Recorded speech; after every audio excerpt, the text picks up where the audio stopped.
आज दोन्ही हप्ते एकत्र सगळ्या लाडक्या बहिणी खुश होत आहेत आज। आणि मार्च महिन्याचा जो एकत्रित हप्ता आहे 3000 इतक्या सन्मान निधीचा हा आज आपण महिलांच्या थेट खात्यामध्ये वितरित करत आहोत। साधारणपणे 2,52,00,000 इतक्या महिलांना आपण हा लाभ आज आम्ही डीबीटीच्या माध्यमातून आम्ही वितरित करत आहोत। आणि साधारणपणे या औचित्यासाठी आम्ही या दोन्ही महिन्याचा लाभ आज महायुतीच्या सरकारच्या माध्यमातून राज्याचे मुख्यमंत्री आणि दोन्ही उपमुख्यमंत्री यांच्या सूचनेनुसार आज सुरुवात केलेली आहे। काही महिना असा नाहीये की ज्या महिन्यात महिलांना लाडक्या बहिणीचा हप्ता मिळाला नाहीये। डिसेंबर महिन्यामध्ये सुद्धा आचारसंहिता संपल्यानंतर झालेला आहे, जानेवारी महिन्यामध्ये सुद्धा वितरित झालेला आहे, फेब्रुवारी महिना आणि मार्च। लाडक्या बहिणींसाठी अतिशय आनंदाची बातमी, आज एप्रिलचा हप्ता वाटप होणार। 8 बँकेत आणि 15 जिल्ह्यात लाडक्या बहिणींना आज पैसे वाटप होणार आहेत। सोबतच लाडक्या बहिणींना गॅस सिलेंडरचे सुद्धा पैसे लाडक्या बहिणींच्या खात्यावरती आज आपल्याला पाहायला मिळत आहेत। मोठे निर्णय आज लाडक्या बहिणींसाठी आदिती तटकरे मॅडम यांनी घेतलेले आहेत। बघून पाहू शकताय भरपूर लाडक्या बहिणींना मेसेज सुद्धा यायला सुरुवात झालेली आहे। स्वतः आदिती तटकरे मॅडम यांनी पोस्ट करून आता सांगितलेलं आहे की लाडक्या बहिणींना मेसेज हा यायला सुरुवात झालेली आहे। भरपूर लाडक्या बहिणींच्या मोबाईलवरती मेसेज सुद्धा येत आहेत आणि दुपारपासून आपल्याला 12 वाजल्यापासून पुढे एप्रिलचा हप्ता 21 रुपये सुद्धा लवकरच आपल्याला हा पाहायला मिळणार आहे। बघा भरपूर जिल्ह्यांमध्ये आपल्याला पैसे यायला सुरुवात झालेली आहे। मार्च हप्ता किंवा गॅस सिलेंडरचे सुद्धा पैसे आपल्याला लाडक्या बहिणींनी कमेंट्स करून सांगितलेलं आहे की आम्हाला गॅसचे पैसे यायला सुरुवात झालेली आहे। एप्रिलचं सुद्धा लवकरच आता येणार आहे। आनंदाची बातमी आहे, आजपासून बहिणींना पैसे वितरणाचा कार्यक्रम हा सुरू झालेला आहे। आता तुम्ही म्हणाल कोणत्या लाडक्या बहिणींना पैसे जमा होत आहेत आणि कोणत्या बँकेमध्ये पैसे जमा होतात। बघा कोणत्या बँकेमध्ये तर 8 बँका आज जे आहेत ते पैसे जमा होणार आहेत।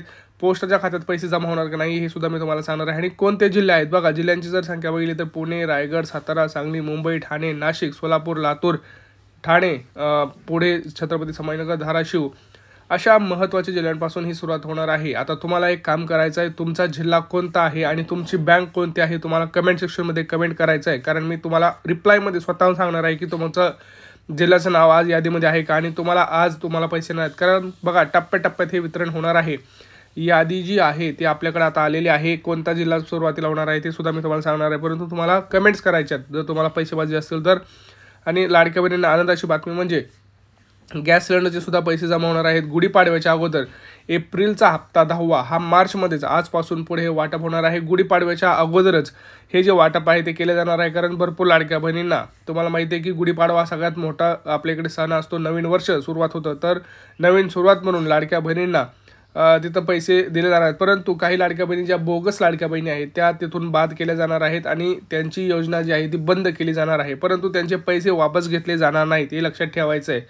बोगस लाडक्या बहिणी कोण आहेत आता मी तुम्हाला सांगत आहे। बघा स्वतः आदिती तटकरे मॅडम आता आपल्याला पुढे व्हिडिओमध्ये सांगणार आहेत की काय नवीन 4 निकष त्यांनी लावलेले आहेत अर्ज पडताळणी करणार आणि आज कोणत्या लाडक्या बहिणींना मोबाईलवरती मेसेज येणार आहे ते स्वतः आपल्याला आदिती तटकरे मॅडम यांनी व्हिडिओमध्ये सांगितलं आहे।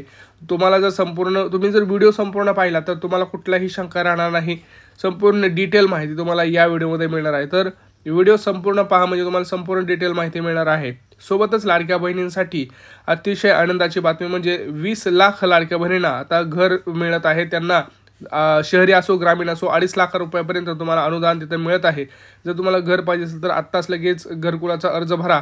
आणि आता बघा स्वतः आदिती तटकरे मॅडम या काय म्हणत आहेत, कोणते निकष लावलेले आहेत आणि आज कोणत्या लाडक्या बहिणींना पैसे येणार आहेत नीट पहा। मंत्री माझी लाडकी बहीण ही योजना महायुतीच्या सरकारची अतिशय महत्त्वाकांक्षी अशी योजना आहे आणि आज जवळपास 2,52,00,000 पेक्षा अधिक महिलांना आम्ही दर महिन्याला हा लाभ त्या ठिकाणी पोहोचवत आहोत। खरं तर विरोधकांनी तर अशा पद्धतीच्या सुद्धा वावड्या उठवल्या होत्या किंवा अशा पद्धतीचा सुद्धा अपप्रचार सुरू केला होता की निवडणुका झाल्यानंतर महायुतीचं सरकार आल्यानंतर महायुतीचं सरकार ही योजना बंद करेल, अशा पद्धतीचा अपप्रचार त्यांनी सुरू केला होता। खरं तर त्या अपप्रचाराला कुठेही बळी पडू नये असं आम्ही सर्व लाडक्या बहिणींना आवाहन करत होतो। आणि आज खऱ्या अर्थानं महायुतीच्या सरकारच्या वतीने आदरणीय अर्थ व नियोजन मंत्री उपमुख्यमंत्री अजितदादांनी आपला कारकिर्दीतला 11वा अर्थसंकल्प सादर करत असताना लाडक्या बहिणींच्यासाठी मुख्यमंत्री माझी लाडकी बहीण या योजनेसाठी जवळपास 36,000 कोटींची तरतूद ही त्यांनी यंदाच्या वर्षासाठी केलेली आहे आणि निश्चितपणाने ही करत असताना ही योजना कुठेही बंद होणार नाही। जो प्रचार विरोधकांकडून करण्यात आलेला होता की डिसेंबर महिन्यानंतर या योजनेचा लाभ मिळणार नाही, या उलट जानेवारी असेल त्याचबरोबर फेब्रुवारी आणि मार्च महिन्याचा एकत्रित असा लाभ याचं वितरण सुद्धा आम्ही 2 दिवसापूर्वी सुरू केलेलं आहे आणि लाडक्या बहिणींच्या खात्यामध्ये फेब्रुवारी महिन्याचे 1500 हे त्या ठिकाणी 2 दिवसातच पोहोचलेले आहेत आणि मार्च महिन्याचे 1500 सुद्धा ते पोहोचवण्याचं काम सुद्धा प्रगतीपथावर आहे। त्याच्यामुळे ही योजना ही महायुतीच्या सरकारची महत्त्वाकांक्षी योजना जी मुख्यमंत्री देवेंद्रजी फडणवीस साहेब, उपमुख्यमंत्री एकनाथजी शिंदे साहेब आणि उपमुख्यमंत्री अजितदादा यांच्या नेतृत्वाखाली अशाच पद्धतीनं कार्यरत राहणार आहे आणि तेच आपल्याला आजच्या अर्थसंकल्पातून पाहायला मिळालं। स्पेसिफिक प्रश्न आहे की 1,500 रुपये की 2100 रुपये नेमकं महिलांना किती रुपये मिळणार आहेत या लाडकी बहीण योजनेच्या माध्यमातून? कारण विधानसभेपूर्वी आपला जो जाहीरनामा होता त्याच्यामध्ये 2100चा उल्लेख होता, त्यामुळे स्पेसिफिक प्रश्न मला आपल्याला आवर्जून त्यानिमित्ताने आणि आपल्या माध्यमातून सर्व आमच्या लाडक्या बहिणींना त्या ठिकाणी सांगायचे की राज्याचे मुख्यमंत्री देवेंद्रजी फडणवीस साहेब आणि आमचे दोन्हीही उपमुख्यमंत्री असतील, मंत्रिमंडळातील सर्व आम्ही त्या ठिकाणी मंत्री महोदय असो, आम्ही सगळ्यांनी सुरुवातीपासूनच ही योजना अधिकाधिक यशस्वी पद्धतीनं राबवण्याचा प्रयत्न हा केलेला आहे। पुढेही आम्ही त्याच पद्धतीनं हा प्रयत्न करत राहणार। 1500चा हप्ता हा महिलांच्या थेट खात्यामध्ये निवडणुकीच्या नंतर सुद्धा जवळपास 3 ते 4 हप्ते हे महिलांच्या खात्यामध्ये आज वितरित झालेले आहेत आणि त्याची प्रक्रिया सुरू आहे। अशाच पद्धतीने ही योजना पुढेही सुरू राहणार आहे। 2100च्या बाबतीतली जी भूमिका आहे ती राज्याचे मुख्यमंत्री देवेंद्र फडणवीस साहेबांनी, अजितदादांनी, शिंदे साहेबांनी सुद्धा वेळोवेळी मांडलेली आहे। एखादी महत्त्वाकांक्षी योजना ज्या वेळेला आपण आणत असतो त्यावेळेला त्याचा योग्य तो निर्णय राज्याचे मुख्यमंत्री आणि महायुतीचं सरकार ज्या वेळेला घेईल त्यावेळेला विभागाच्या वतीने आम्ही ते निश्चितपणाने या ठिकाणी घोषित करू। आज 1500चा लाभ देत असताना सुरुवातीला तर विरोधक म्हणायचे की हे 1500 पण तुम्हाला मिळणार नाहीत, पण त्यानंतर आम्ही ही योजना यशस्वीरित्या राबवली। त्याच्यानंतर म्हणायचे की निवडणुकीच्या नंतर ही योजना बंद होणार, पण आज 2,52,00,000 महिलांपर्यंत आम्ही हा लाभ त्या ठिकाणी पोहोचवत आहोत आणि आज 36,000 कोटींची जी तरतूद अर्थसंकल्पामध्ये करण्यात आलेली आहे जेणेकरून ही योजना अशाच पद्धतीनं पुढे सुरू राहावी। त्यामुळे आम्ही कुठलाही महायुतीच्या सरकारने लाडक्या बहिणींना दगाफटका दिलेला नाहीये। 2100चा योग्य तो निर्णय जाहीरनामा किंवा एखादा ज्या वेळेला तुम्ही वचननामा असतं ते पुढच्या 5 पंचवार्षिक या संबंध या याच्यातून दृष्टिकोनातून तो ठेवलेला असतो। त्यामुळे त्या बाबतीतला योग्य तो निर्णय हा महायुतीचं सरकार हे निश्चितपणाने घेईल।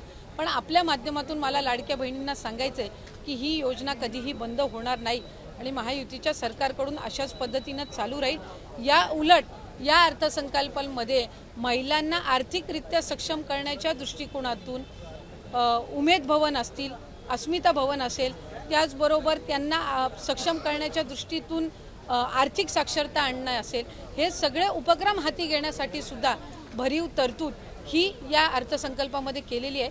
त्यामुळे महिलांना अधिकाधिक सक्षम करण्याच्या दृष्टिकोनातून आम्ही काम करत आहोत।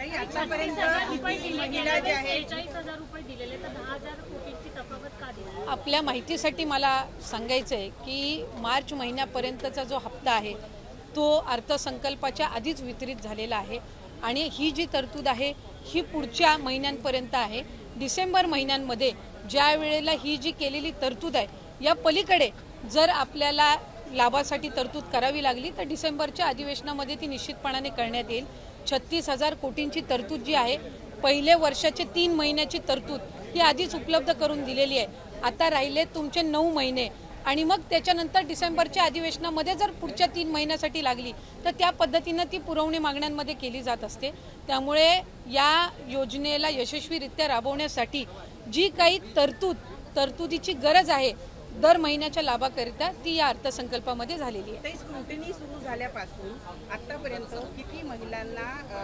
किती महिलांनी स्वतःहून सोडलेले आहेत किंवा किती महिलांना वगळण्यात आलेल्या आहेत, त्याचबरोबर इतर ज्या योजना आहेत म्हणजे निराधार योजना असेल किंवा इतर योजना, या महिलांना या योजनेचा लाभ कशा पद्धतीने दिला जाणार? जे टोटल रजिस्ट्रेशन विभागाकडे झालेलं होतं ते साधारणपणे 2,63,00,000 असं होतं, पण हे जुलै ऑगस्ट महिन्यापासूनचं होतं आणि जुलै ऑगस्ट महिन्यापासूनच स्क्रुटिनीची जी प्रक्रिया आहे ती त्या ठिकाणी सुरू आहे आणि पात्र महिला ज्या आहेत, लाडक्या बहिणी ज्या आहेत, त्या साधारणपणे 2,52,00,000 2,53,00,000 इतके त्या ठिकाणी असतात.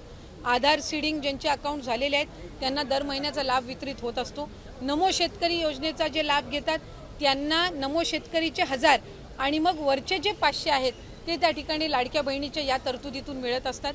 संजय गांधी निराधार योजनेच्या ज्या लाभार्थी आहेत त्यांना 1500चा लाभ हा संजय गांधी निराधार योजनेतूनच मिळत असतो. त्याच्यामुळे या योजनेतून मिळण्याचं त्याच्यामध्ये काही कारण नाही. या व्यतिरिक्त 4 चाकी वाहनं असणारी असतील किंवा जिल्हा स्तरावरून ज्या तक्रारी आम्हाला प्राप्त होतात त्या पद्धतीनं ती योग्य ती कारवाई आहे ही केली जात असते. आणि परत ज्यांनी आम्हाला या योजनेचा लाभ नको आहे किंवा आम्ही या योजनेच्या लाभासाठी आता पात्र नाही आहोत असे जे अर्ज आहेत हे काही हजारांच्या संख्येमध्ये आहेत. त्याच्यामुळे गेल्याही महिन्यात साधारणपणे 2,40,00,000 पेक्षा अधिक महिलांच्या खात्यामध्ये हा लाभ वितरित झालेला होता आणि यंदाच्याही महिन्यामध्ये साधारणपणे तितकाच आकडा आधार सीडिंग जसे जसे होत जातात त्यानुसार त्या पात्र भगिनींच्या खात्यामध्ये जमा होत राहील. एक आरोप विरोधकांकडून असंही केला गेला, विधान परिषदेत सुद्धा चर्चा झाली की निकष आधीच ठरलेले होते, मग अंमलबजावणी करताना कुठे गडबड झाली का किंवा सरकारी तिजोरीतला पैसा नियमबाह्य वापरण्यात आला का त्याच्यासाठी, जर इतक्या महिला आता अपात्र होत असतील? नाही, एक तर मला आपल्या माध्यमातून स्पष्ट करायचं आहे की स्क्रुटिनी ही आम्ही सुरुवातीपासूनच करत आलेलो आहोत, याच्यामध्ये काही वेगळं नाही आहे. इतर विभागांचा डेटा ॲक्सेस करण्याचा अधिकार हा कुठल्याही एका विभागाला नसतो.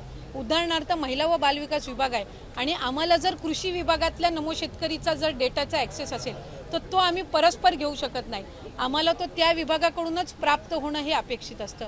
परिवहन विभागाकडून जर एखादा तुम्हाला डेटा हवा असेल तर तो तुम्हाला परिवहन विभागाकडूनच मिळेल. त्याला स्वतंत्र तो डेटा ॲक्सेस करण्याचा अधिकार हा कुठल्याही विभागाला किंवा महिला व बालविकास विभागालाही त्या ठिकाणी नसतो.